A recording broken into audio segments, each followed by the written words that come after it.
వార్తావానికి స్వాగతం. ఈ కథనాన్ని మీకు అందిస్తున్నది మణిశర్మ. ఇంకి పెళ్లి సుబ్బు చావుకొచ్చిందట. అలా ఉంది పాపం పోసాని పరిస్థితి. ఈయనకి పొన్నవోలే పాపం శాపం అయ్యారని అందరూ భావిస్తున్నారు. పీటీ వారెంట్ మీద పోసాని మురళీకృష్ణని ఆల్రెడీ అదుపులోకి తీసుకున్నారు.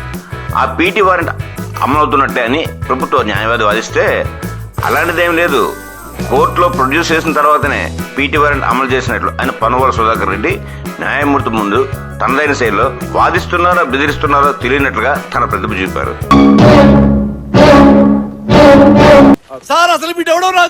పీటీ వారెంట్ చూపించి పోసాన్ని కర్నూలు జైలు నుంచి ఎప్పుడైతే అదుపులోకి తీసుకున్నారో అప్పుడే పీటీ వారెంట్ అమలైనట్లు అనేది చెట్టు కింద ప్రేరణకు కూడా తెలుస్తుంది. కోర్టులో హాజరుపరిస్తే కోర్టు ఏ నిర్ణయం తీసుకుంటుందనేది తర్వాత సంగతి. కానీ పొన్నవోలు పీటీ వారెంట్ అమలు కాలేదని దాన్ని క్వాష్ చేయాలని పిటిషన్ వేయించి మరీ వాదించారు. చివరికి అది డిజాస్టర్ గా మారిపోయింది. దాంతో పోసానికి పాపం ఏడుపు ఒకటే మిగిలింది.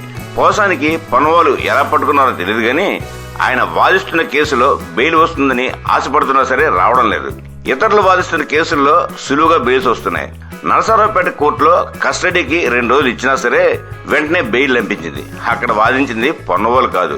రైల్వే కోడూరు కోర్టులో వాదించి విఫలమైన తర్వాత పొన్నవోలు ఈ కేసులో బెయిల్ వచ్చినా మరో కేసు ఎలాగ అరెస్ట్ అవుతారు కదా, అందుకే బెయిల్ కోసం నేను పెద్దగా పట్టించుకోవట్లేదు అని చెప్పుకొస్తున్నారట. ఏం మాట్లాడుతున్నావురా, నరాలు కట్ అయిపోయింది. పాపం పోసాని పొన్నవోలు సుధాకర్ రెడ్డిని ఇలా పోసాని లాంటి వారి కోసం కాకుండా 14A నిబంధన సైతం కాదని చంద్రబాబును రిమాండ్కి పంపేలా వాదించిన ఆయన ప్రతిభను జగన్ రెడ్డి, సజ్జల రెడ్డి వంటి వారు ఉపయోగించుకుంటే బాగుంటుందని పలువురు వ్యాఖ్యలు. పాపం పోసాని లాంటి వారిని వదిలేయాలన్న సెటర్లు కూడా వినిపిస్తున్నాయి.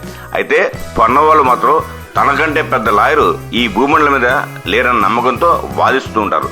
అయితే వాదనలు బెదిరింపులా ఉండడంతోనే చాలా సమస్యలు వస్తున్నాయి. దీంతో పొన్నవోలే పాపం పోసాని మురళీకృష్ణకి శాపంగా మారిపోయారన్నది ప్రస్తుతం చర్చ.